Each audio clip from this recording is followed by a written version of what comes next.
Recorded Books presents an unabridged recording of Mrs. Roopy Is Loopy, My Weird School, Number 3, by Dan Gutman, narrated by Jared Goldsmith, and directed by Abigail McHugh and Jane Kramer.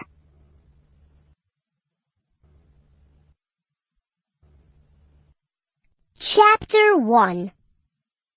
That Army Guy. My name is AJ, and I hate school. If you ask me, they shouldn't teach kids how to read and write in school. They shouldn't teach math. They should teach kids how to do tricks on their bikes. That's what I want to learn. But my teacher, Miss Daisy, thinks reading and writing and math are really important for some reason.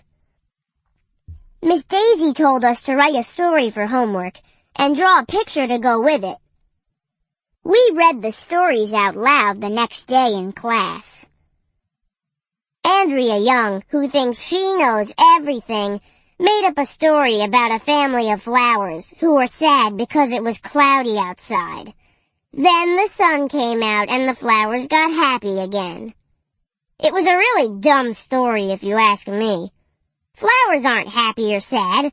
They just sit there and do nothing. They don't even have families. But Miss Daisy kept telling Andrea how great the story was. My story was about these giant man-eating monsters fighting on trick bikes in outer space until they were all dead. I drew cool pictures to go with it. Emily, this girl with red hair, said my story was scary. But Emily thinks everything is scary. Miss Daisy said I had a good imagination, but she asked me if next time I could try to write a story that didn't have so much violence in it. What's violent about giant man-eating monsters fighting on trick bikes in outer space? I asked.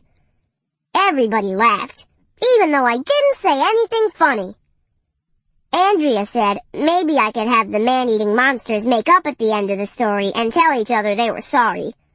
Monsters don't apologize, I said.